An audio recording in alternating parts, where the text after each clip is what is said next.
let's dive right in. We're going to talk about one of the trickiest parts of, being a person. How do you even begin to see the things about yourself that you aren't even looking for? So let me ask you this and really think about it. What if your biggest weakness is one you can't see? I mean, at all. It's a huge question, right? But honestly, tackling that is where the real magic, the real growth actually starts. Okay, so how do we even get a handle on this? Well, that brings us to our first section, the mirror we all miss.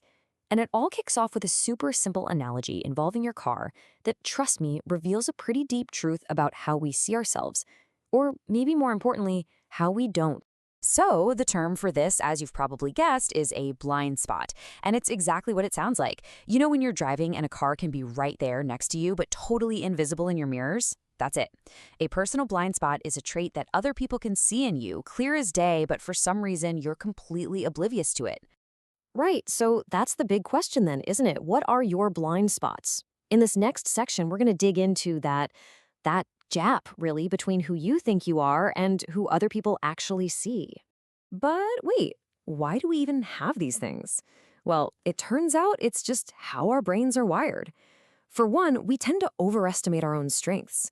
And that healthy confidence, it can kind of creep up and turn into this rock-solid certainty that we're always right. And, let's be real, it's just way easier to take a victory lap for a success than it is to raise your hand for a failure, right?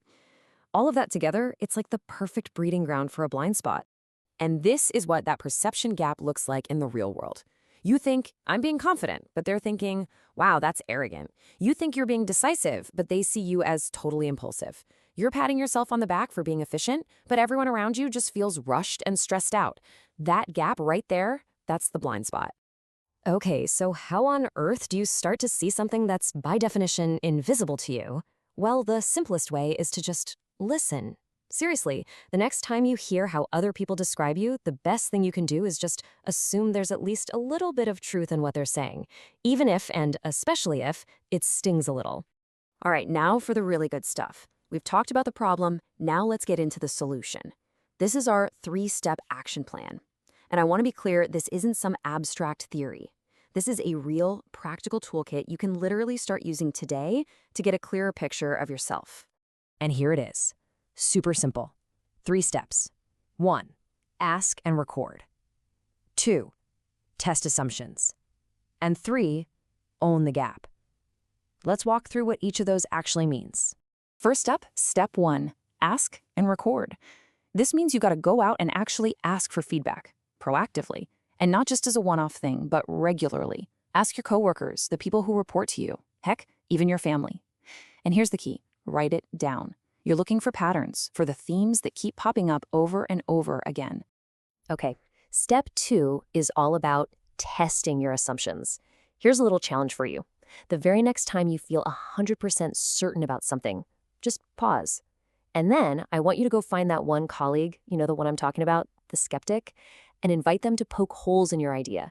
It feels weird, but it's a direct attack on our confirmation bias, that little voice that only wants to hear things that prove we're right.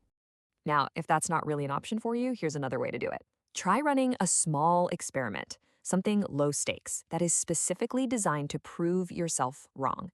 It sounds counterintuitive, but it's so powerful. When you actively look for evidence that goes against what you believe, you quickly find the edges of your own perspective. It's a fantastic way to find out what might be hiding in that blind spot. And all this work, all this digging, it all leads to the final and honestly, the most important step. Own the gap. Because knowing this stuff is great, but it's useless if you don't do anything with it. So when the feedback points to a weakness, don't just nod and say, huh. Commit. Commit to one single specific change to start working on it. And a great way to make that commitment real is with a simple 60-day plan. On day 1, you start your one thing. Maybe it's a new habit, signing up for some training, or even just finding a friend to keep you accountable. Then put it in your calendar. Check in on your progress at the 30-day mark and again at 60 days. This is how you turn an idea into real change. Okay, so this brings everything together in our final section, from insight to action.